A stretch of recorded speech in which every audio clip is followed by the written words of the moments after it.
Hey, thank you so much for tuning in to the channel. I'm about to share with you my favorite faction, starting 40k, Astra Militarum. I have read the most books out of the Black Library considering the Astra Militarum or the Imperial Guard. I've painted up the most models and minis, and I have the most collection out of my guardsmen compared to all the rest of the armies and factions that I do have now. Now, I'm not going to lie to you, I've been holding off on making this because the Guard is changing. There's the new 9th edition codex that's going to be dropping now, and for some of us, we're still playing with that 8th edition because we haven't got our full copy in. So a lot of what I'm bringing you today is based off of fuzzy pictures and as many videos I can watch on YouTube of other content creators who got this stuff early and piecing everything together to give you how to start your Warhammer 40k Astra Militarum force.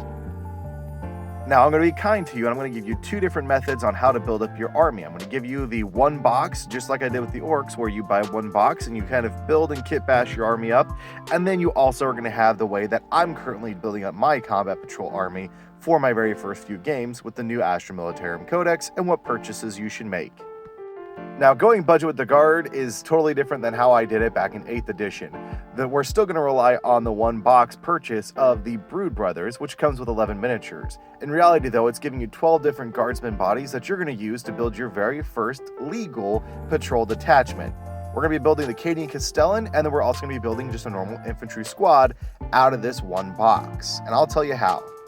Now, if you've never put a model together before, I have videos about this. If you've never painted one before, I've got videos around this, so feel free to check those out to give you some guidance. But what you're going to do is you're going to build your 10-man infantry squad, but you're going to have it consisting of a heavy weapons team, you're going to have a sergeant with a las pistol and a chainsword, and then you're going to have 7 just normal, bare-bones las gun dudes. That's the normal rifles that they have.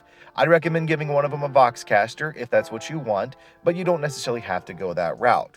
With the 10-man infantry squad out of the way, that's your troop choice taken care of, now it's time for the HQ. Now, we're going to be building the Cadian Castellan as the HQ, and this model is usually sold independently. Chances are $25 to $35. I don't feel like spending that, and I feel like being resourceful, and I'm going to use the bits and bobs that I have left over from my Brood Brother box. I should have 2 bodies left over. I'm going to use one of them for the Cadian Castellan.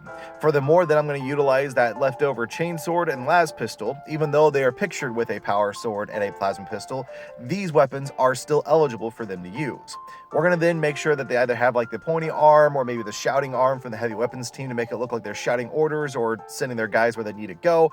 And then we're going to paint them up with some different golds and silvers and some different trim to make it look like they are some kind of senior decorated officer. Now, if you want to jump in and say, all right, well, I just want everything that I need to get to 25 power level or 500 points. I don't want to have to go like one step at a time. I'm willing to buy whatever it is you want me to get to the low level of this game. Great. I'm going to share with you what I'm running currently for just my small take all comers combat patrol list. For the HQ slot, I'm running a platoon command squad. I also have 2 different troops being the 10-man infantry squads, just like what we built earlier, but I'm running 2 of those in this list. I'm also running a elite option in the Commissar. I have Commissar Hamarov taking the charge. And then for the heavy side of things, I've got a heavy weapons squad, and then I've got a Lehman Russ battle tank, which happens to have the battle cannon, a las cannon, and 2 heavy bolters equipped on there, which gets me exactly to 25 power level, or roughly 490 in points. Now, I'm not going to share all my secrets about how I kit bashed everything to get to where it needs to be, but I'm going to tell you about if you want to just go out and make the purchases themselves, here's what you need to pick up to make this exact list. You're going to pick up the Start Collecting box for the Astra Militarum. As the recording of this episode, there is no Combat Patrol box. The closest thing we have is the Cadian Stands box, and then like the Cadian Defense Force box, and those aren't this. What you're going to do is you're going to pick up Start Collecting box, and that'll give you the Lehman Russ battle tank, it'll give you one of the infantry squads that you're going to need, and then the Commissar. Then you're going to go out and you're going to buy yourself another infantry squad, and then you're going to buy yourself a command squad.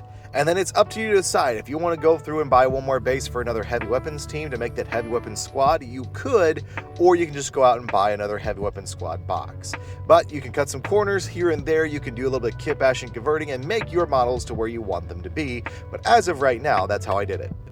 Now, the whole idea behind the list is that you're going to utilize those infantry squads to move up on the battlefield and go sit on objectives and gain you victory points. You're going to use your Commissar and your Officer, being your command squad, to help motivate the troops to make sure they're shooting straight and that they're not dying in droves due to morale or other reasons. You're going to make sure they take cover and all the rest of that jazz. During this time, you're going to utilize your heavy weapons squad to be your harassment unit. I like to take mortars for indirect fire just to pepper the enemy and make it so that way they can't shoot back, and then I use Liam and Russ to be the one that's going to move up on the battlefield and be the big damage dealer. Whether or not I'm taking out enemy characters or enemy vehicles or just targets that I don't like specifically, the Liam and Russ is going to be my major damage dealer and also the one that can take the hits if need be. These are just the general roles that each and every one of the units in my list plays, but it's ultimately up to you as the general to decide which heavy and special weapons you want to include in the list, what turret or sponson weapons you want to use for your tank, and if you even want to include anything that's bare bones or special to your army. So thank you all so much for watching. Remember to fix your bayonets, show them steel, show them content, and I'll see you on the next one, and you are dismissed.